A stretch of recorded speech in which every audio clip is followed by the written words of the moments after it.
From the finest eating establishment ever established for eating, The Krusty Krab. to pizzazzy restaurants that dethroned it entirely. The Shell Shack is singing! Come on! Today, I'm breaking down every other restaurant in Bikini Bottom to work out how many competitors the Krusty Krab actually has. From tiny pathetic stands to fast food giants that make crabs break out in cold sweats, these are all the eateries Bikini Bottom has to offer. Starting with the most unsuccessful business of all time, the Chum Bucket. Chum patties, chum sticks, and chum nuggets. These are just a few absolutely revolting items you can find on Plankton's menu, or just seeping through the floor. Delectable! The food is so nasty, it literally makes British cuisine seem like the best in the world. And no amount of money could ever make anyone eat here. Trust me, Karen's tried. Can't eat another bite of that slop. How much you pay me? I have eaten 10 of those. Had to go to the doctor twice.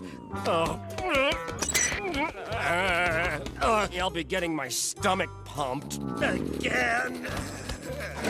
What's the deal? We've established that chum is the foulest food under the sea. But what the frick is it anyway? In real life, it's chopped fish that fishermen use as bait. So Plankton's kinda literally trying to serve dead fish to fish. This is some Jeffrey Dahmer level of frickery, and Sheldon could actually be a serial killer turning innocent Bikini Bottomites into fast food that doesn't even taste good. I guess that explains all those "my legs" we hear. Not to mention these chum nuggets with a side of eyeballs. Chum nuggets here. Going fast. Get them while they're running. Krabs' drive-thru is really paying off.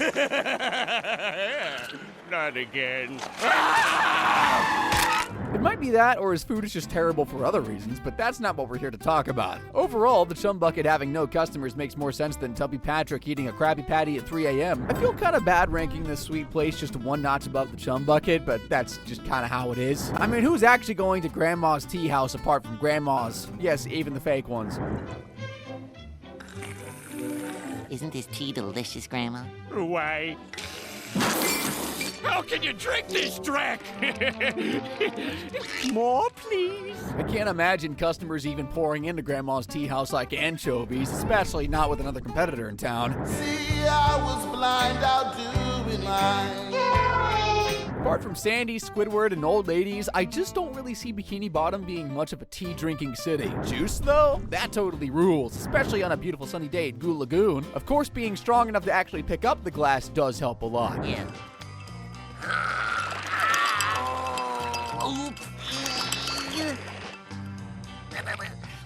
Goo Lagoon also has a snack bar. Patrick is a regular customer, obviously, especially when he's been body-shamed by the other beachgoers. Misshapen bodies! Put that thing away. They're like children here. Going to the snack bar. The snack bar has appeared 5 times across the franchise, first in Ripped Pants, but most famously in Walking Small. You know, the one where Plankton tried to teach SpongeBob how to be more assertive. Let's go home. SpongeBob genius! As you can see, Bikini Bottom is pretty big on wieners, and they seem to be the most popular fast food item next to the Krabby Patty. There's a Weenie Hut, which may or may not be affiliated with Weenie Hut Juniors, more on that later. Job, I'm ready. For a new job, I'm ready. You might also remember the hot dog shop from Picture Day. This is where SpongeBob hid from those punk teens pelting people with ketchup balloons.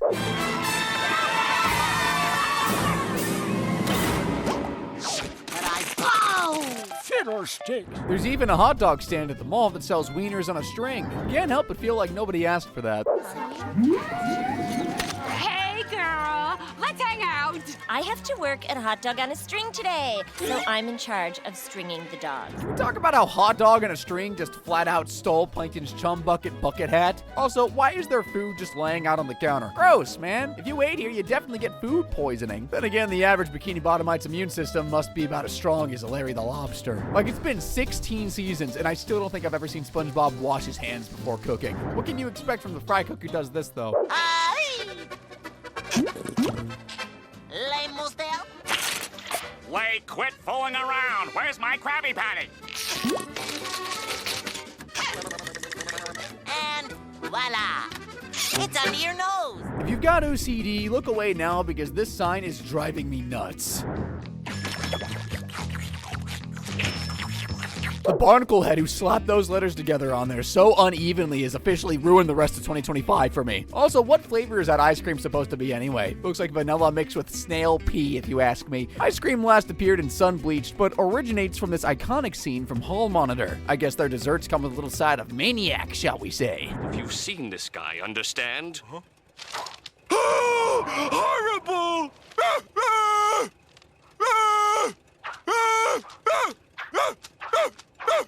Speaking of maniacs, remember that totally wild night out SpongeBob, Patrick, and Mr. K had in Midlife Crustacean? So wild, in fact, that it literally got the episode banned from TV. After struggling to get out of his hammock and pissing people off by walking so slowly, Krabs wonders if he's old, and you can always count on kids to tell you the brutal, honest truth. Hey, mister, could you throw the ball back over here? How about I join you kids? That's okay. Why do old people always have to ruin the fun? Desperate to feel young and corral again, Krabs joined SpongeBob and Patrick on a big night out on the town. They certainly helped him feel young again, but he was hoping to feel around 18 to 21, not 5. Can you feel it, Mr. Krabs? Can you feel it, Mr. Krabs? Can you feel it, Mr. Krabs? You want to know if I can feel it? Do you really want to know if I can feel it? Yes! I can feel it. What I'm feeling? Yes! I'm feeling like a total barnacle head! Krabs gets so embarrassed, he smashes Bunny Buns to bits, then storms out and calls SpongeBob and Patrick lame, nerds, geeks, creeps, and babies. All perfectly accurate descriptors, by the way. The creep one especially. It's the panty raid. The what? You're gonna miss the panty raid. Just in case you never got to see the panty raiding scene, here you go. Old man, we're panty professionals.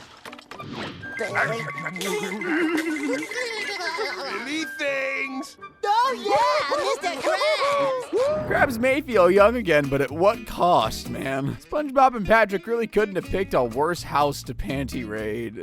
Eugene, what are you doing with my bloomers? Why didn't you tell me this was my mother's house? But it was all SpongeBob and Patrick's idea! And there's me thinking the filthiest things in Bikini Bottom were its restaurants. Seriously, has nobody ever heard of a fresh lick of paint in this town? I mean, just look at this rusty old diner. Believe it, I rode in the invisible boatmobile, met a villain, all in one day. So, what are we gonna do tomorrow? Yep, a diner called Diner. The writers truly outdid themselves with that one. Despite this place being about as interesting as your average Shady Shoals resident, it's actually one of the most iconic restaurants in the whole show, would you believe? Diner has appeared in so many iconic episodes. In Mermaid Man and Barnacle Boy 2, SpongeBob has lunch here with his heroes, and while he's distracted by the jukebox, they just straight up ditch him. Right behind you. It doesn't seem to be here. Keep looking. Diligence. Aye, aye, sir. Dagnabbit! The superheroes get trapped by the dirty bubble, who's probably cleaner than Diner's kitchen floor, actually. SpongeBob saves the day by acting like an annoying, entitled fan with zero respect for personal space. Oh no! Oh no, you fools! Stay back! Watch the boy now! You saved us, son! Yeah, you're a hero. Diner appeared again in Chocolate with Nuts when SpongeBob and Patrick were discussing highly questionable ways to up their marketing tactics. I got it. Let's get naked. Save that for when we're selling real estate. Diner featured 3 more times in the show, but probably its most well-known cameo to date is the episode Missing Identity. You gotta know which one I'm talking about. It's the iconic meme of SpongeBob looking all sad with his coffee, just missing his dumb little name tag. I lost something once. I lost something I couldn't live without. My identity. SpongeBob found his name tag in the garbage, but what about his milkshake license? In License to Milkshake, Krabs makes him go back to milkshake making school, and a flashback from the episode shows that there was once a charming little milkshake shop in Bikini Bottom. I can't wait to have one of your renowned shakes, sir. Seems like a pretty cool place. What the hell happened to Milkshake? Well, a little blending mix-up happened, and it basically left all the young customers terrified and in need of PTSD therapy. Tried the rest. Now prepare for the best.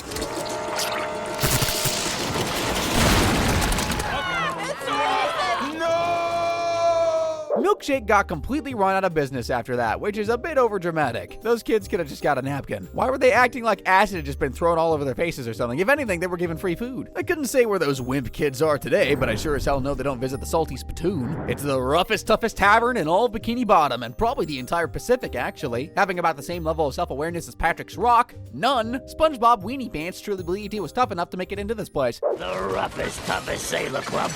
Only the baddest of the bad can get in. In No Weenies Allowed, SpongeBob is determined to prove he's tough enough to get into the Salty Spittoon. You know those strongman competitions where guys lift trucks and stuff? Well, SpongeBob takes that one step further by showing the bouncer only the most jaw-dropping display of brute strength ever. A bottle of ketchup.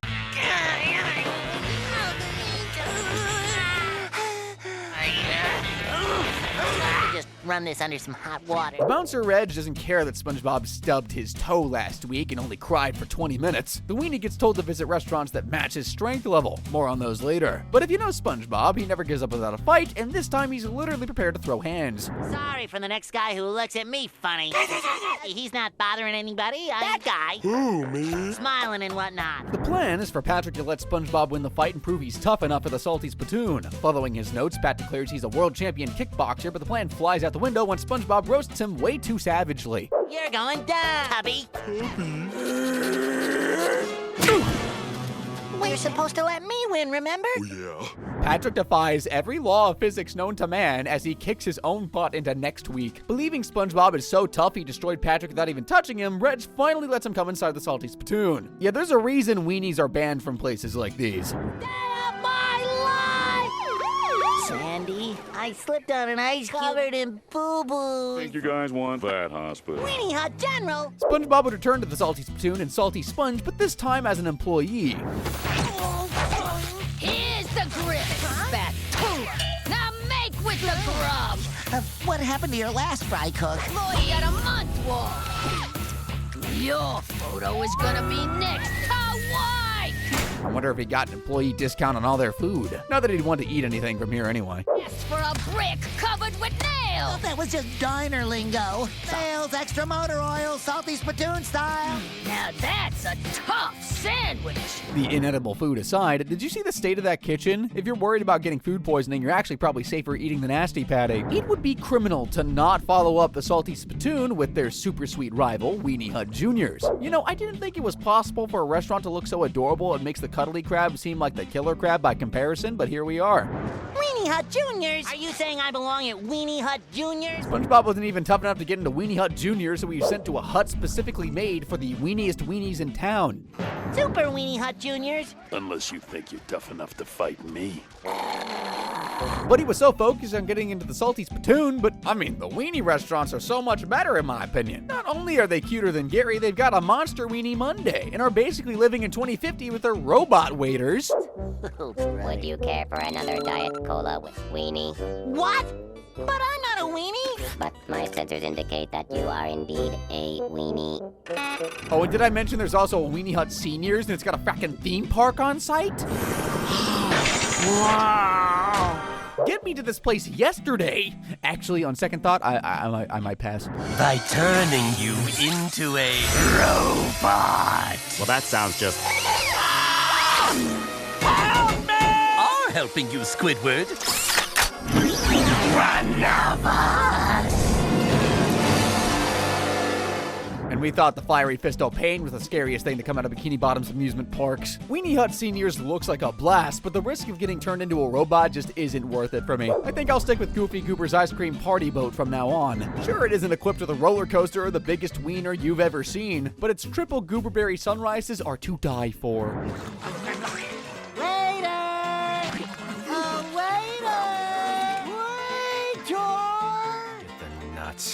I swear I could feel myself getting type 2 diabetes just from watching that scene. Goofy Goober's most famous appearance was, of course, in the SpongeBob SquarePants movie where Sponge got totally wrecked on sugar. Hey, I want to go home. Come on, pal. Listen to me. It's 8. Go scrape up your friend and get going. Paramount wouldn't allow any content from the 2004 movie to appear in the series. Goofy Goobers didn't appear again until the season 11 episode, Pat No Show, where Patrick got slung out for having a bar fight with the plankton.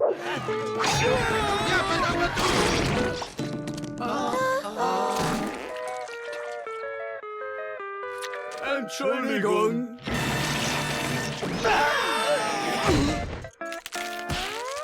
Since then, Goofy Goobers has only appeared 13 times across all feature films and spin-off shows, which I hate. I need at least 5 cameos every season. There's nothing more appetizing than cartoon ice cream, is there? Well, not when it's made out of live plankton, anyway. I suppose that's karma for ruining a literal cannibal restaurant. While it might not be as big as the Krusty Krab, Goofy Goobers is definitely the #1 spot to get ice cream. The restaurant's so popular among Bikini Bottom's youth. Meanwhile, SpongeBob and Patrick are over here, grown up as could be. They even got their own line of merch. This includes, but is not limited to, an adorable peanut hat, a back scratcher, goober dollars, and of course, plus-size underwear. You've been wearing the same Goofy Goober peanut party underpants for 3 years. What do you call that? Worship? Oh, you're right, SpongeBob.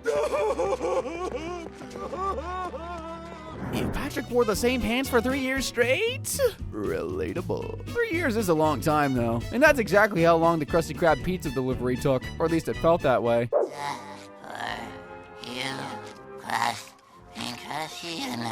The Krusty Krab pizza was a bigger flop than plankton. But Bikini Bottomites can always head to Pizza Pie Hole with their craven pepperoni just to make sure your dough gets made fresh. The workers are a little sloppy when it comes to hygiene practices. Excuse me, you need a fry coke? Boy, do I. Can you make pizza? Pizza Pie Hole appeared in the episode SpongeBob You're Fired, the one where Old Man Krabs fires SpongeBob just to save a nickel. Oh, yeah. Nope, it's gotta be you, son. Here's your pink slip. I'm giving you the axe. You're fired! SpongeBob gets hired at Pizza Pie Hole, but he loves patty flipping so much he simply can't resist putting his own twist on the menu. How's the pizza coming? Almost done, but I did change the recipe a bit. No problem. A few extra toppings never hurt anyone. Huh? Hey, Abomination's definitely a stretch. If the bun was pizza sliced, I could totally get behind this. Pizza Pete wants to rehire SpongeBob when the weenie patties end up becoming a huge hit, but instead of just asking him to come back, he takes matters into his own hands and kidnaps him. Satisfaction. If only my bosses like my cooking as much as you two do. 3. That's odd. I could have sworn I heard a knock at the door. Well, the neighboring restaurant owners want SpongeBob as their employee, and a fight breaks out over who gets to hire him. The Krusty Krab has been falling apart without its fry cook, though, so Squidward disguises himself as a Krabby Patty to steal SpongeBob back. Terrible! The Krusty Krab has really gone downhill. How can you serve this? I was about to say new SpongeBob is hella weird, but this is literally early season 9. Like I probably watched this as a kid. We've seen a lot of restaurants serving hot dogs, ice cream, and pizza so far, but don't worry, Bikini Bottom isn't completely uncultured. I did manage to find 2 Asian restaurants, and the first one gets top marks for appearance alone. Like who wouldn't want to eat inside a giant box of rice? People with broken thumbs, maybe. No thumbs. Feels like pull on a zipper or flip a dime. The second Asian restaurant in Bikini Bottom is Wet Noodle. And yeah, I think SpongeBob might permanently be banned from here. You're fired! Noodle patty with you! Oh, I'll take it all right. I'll take it to go! He's always welcome at Taco Sombrero, though. Just as long as he doesn't try to make any more burritos. How about that? It's some sort of burrito patty. I'll give it a go. You're fired. But I'm giving you the best years of my life, Mr. Krabs! Get to stepping. This restaurant must offer all-you-can-eat buffets or something. I mean, what else could explain the horrors Patrick inflicted on Squidward's toilet? Please, please, somebody put me out of my misery. Have It feels so wrong to follow up the most disgusting scene in the entire show with the fanciest restaurant in Bikini Bottom, but here we are. Fancy's built inside a glass bottle, and I'm not sure that's such a fancy idea. I mean, imagine how many lawsuits they'd get if it's smashed, and it has done that before. What? $100? Oh, my mistake, sir. Thank you for pointing that out. Is your bill? The place is so overpriced. It's called fancy, but there's no chandeliers or expensive art on the wall at all. This could be a room in Krabs' house, actually, now that I'm thinking about it. And yet, it probably costs $1,000 to buy a napkin here. I'll never understand how SpongeBob and Patrick could afford to rent out the entire restaurant for their big double date that one time. Oh, a couple of rich entrepreneurs. And that... So, how long have you two ladies known each other? What? What did he say? Maybe Sponge got a staff discount? He's actually worked at Fancy twice in the show. The first time he was there as a part of a chef exchange program. Made dish. No! I'm sure with all my years in the kitchen, other than... He worked there again in season 9 after getting a pair of long pants. Today's special is a most amusing Indian Ocean seagrass chewed by local manatees and then smothered in a rich red algae. Extraordinary.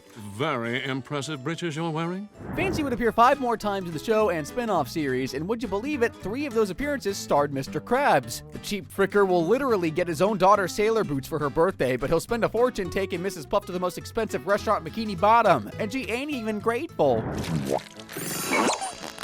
SpongeBob? Oh, bonjour, Mrs. Puff. I came along, we'd all get a free meal. Eugene, this is so embarrassing. And your bill, sir. Next, we have the Kelp Shake stores. Remember those? I know SpongeBob does, and not for a good...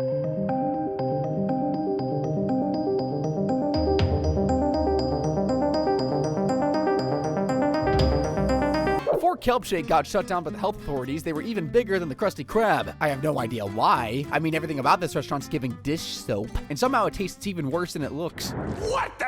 I don't get what the big deal is. Like a wet gym sock. Kelp Shake appeared in Best Frenemies and immediately dethroned the Krusty Krab as the biggest restaurant chain in Bikini Bottom, despite tasting putrid.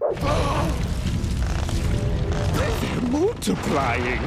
They're on every corner. Block after block. Everywhere. We've got to do something about this. One bit of trivia for you guys. Kelp Shake was actually a parody of Starbucks, another green store with a reputation for popping up literally everywhere on Earth. No kidding, there's even one outside a bank vault in Amsterdam, see? Where was I? Oh yeah, so Krabs became so worried about Kelp Shake running him out of business that he actually teamed up with his arch enemy Plankton to try and steal the secret recipe of the delicious Kelp Shake. Gonna work. Just stick to the plan.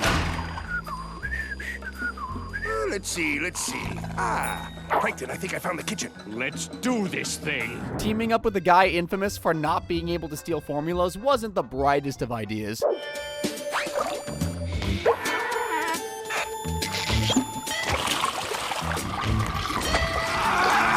Desperate times call for desperate measures, so in the end, Krabs was forced to just walk into the Kelp Shake and buy a drink using his own money. After all that, Karen revealed the super top secret ingredient as kelp juice. Mind blown. There was one tiny other ingredient, though. Now, it wasn't revealed to the audience, but I'm guessing it was some kind of nuclear waste that Mr. Burns dumped at sea or something. Clean this hazardous material up. Sure feel sorry for whoever drank this.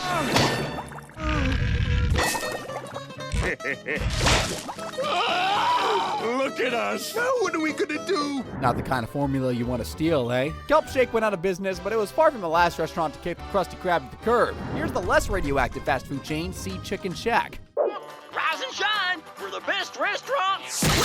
Who dares lay claim to the title? The Sea Chicken Shack. So, how's the flavor of that zesty sea chicken sandwich? Impeccable. Where does a rotting 2x4 shack like this even get chicken meat from anyway? They can't possibly afford to partner with KFC. I mean, maybe they can, because KFC fracking sucks. Maybe they aren't selling real chicken after all. Huh? Guess that would explain this oddly specific smell. In here, like a tuna bathed in algae after running a marathon. Is it crime now to exercise? Old Sea Chicken Shack looks like a tiny pathetic stand. It outperformed the Krusty Krab, forcing SpongeBob to sneak in and find out what they're doing to draw the crusty regulars away. Chicken Shack looks like a total dump and blatantly discriminates against its customers. Please refer to our policy regarding dress. Fans equal no service. Clearly, there's nothing inside that's winning everyone over. SpongeBob gets thrown out for being a spy and finally discovers what's been tearing all of the Krab's regulars away. A giant, creepy chicken statue. A giant statue depicting Mr. Sea Chicken in all his glory. How does a statue steal me customers? SpongeBob? SpongeBob? Of course, Mr. Sea Chicken. Cater to the kids, and the parents will follow. Krabs steals Sea Chicken Shack's idea and decides to create his own monument outside the Krusty Krab to win his customers back. Of course, he was too cheap to get a real statue made, so he just stood really still for hours and hours. Honestly, hats off to him. Like, it takes true dedication to be this much of a cheapskate. As long as you keep wanting to sell this many patties. I think you look really good. You're golden. Well, the Flabby Patty Shack is the most unappetizing restaurant name of all time. Like Sea Chicken Shack, it became a major competitor for Mr. Krabs despite looking like somebody's outhouse. Flabby Patty? It's like Krabs has some real competition. In the other patty, Flabby Patty Shack has started selling rip-off Krabby Patties that taste so good, Plankton forgets all about stealing Krabs' recipe. T-minus 3, 2, 1. That was was fantastic. Formula, I must have the Flabby Patty recipe. Mr. Krabs teams up with Plankton to steal the Flabby Patty recipe because that'll work. Perfect. We look ridiculous, guys. I agree. The whole idea. You guys are agreeing already? Disguised as a Flabby Patty employee, Krabs and Plankton infiltrate the tiny kitchen, and the owner gives them the secret recipe to memorize. However, it turns out to be a recipe for friendship. Cue honestly the biggest plot twist in the show since the reveal of the hash-slinging slasher. You two rascals to team up, so the power of friendship. You mean all this was one of your schemes? SpongeBob set up the Flabby Patty shack to try and make Krabs and Plankton become friends? I would say that kid has way too much time on his hands, but I know for a fact he don't. Dude is slaving away from dusk till dawn at the Krusty Krab. Alrighty guys, now it's time for the King Neptune of Bikini Bottom restaurants. An eating establishment so awesome and amazing, it drove the Krusty Krab right into the ground. Ladies and gentlemen, I give you Pretty Patties. Pretty Patties, available in 6 designer colors. Krabs laughs in SpongeBob's face and calls his idea dumb, so he starts his own restaurant outside his house. And at first it looks so pathetic, passersby can't stop laughing. That was right. I gotta do it all these. Hey, is that one purple? Is my favorite color. This isn't half bad. Hey, world, Pretty Patties is the best idea ever. I have no idea how SpongeBob cooked even a single one of those patties. There's no grill, his stand can't even get electricity, but somehow he literally ends up making enough burgers to feed thousands of customers. Number 46,853. After watching the news and seeing SpongeBob destroy all the cash he's made, Krabs literally broke out in cold sweats and just flat out stole the Pretty Patties restaurant from him. Squidward. And the grill. Yeah. And you know what I miss the most? Tiny squeaky sound you get when you rub 2 pickles together. No, yes, I do, lad. Krusty Krab is only a short walk away. Head on down, for old time's sake. Well, I can't leave, Mr. Krabs. What about the stand? I'll watch the stand for ye. No, I've got a better idea. Take this old roadside stand off your hand. The next morning, Krabs is up bright and early, ready to make tons of moolah. But he's about to end up in more legal trouble than whatever idiot owned Kelp Shake. All 46,853 of us. Hey, where'd he go? My key! Where's my key? SpongeBob! SpongeBob, let me in! SpongeBob, let me in! Even though Pretty Patties met a not-so-pretty demise, it will always be remembered as the most successful restaurant ever to hit Bikini Bottom. If SpongeBob corrected the recipe and got rid of the side effects, he could be a billionaire right about now. But he'd probably shred all of his wealth away anyway. Pretty Patties brings the total number of other restaurants to ever exist in Bikini Bottom to 28. It sounds tiny, but it's actually pretty insane when you think about how small the city of Bikini Bottom really is. Anyway, if you want to watch more videos like this one, guys, click the screen right about now. As always, thank you for watching.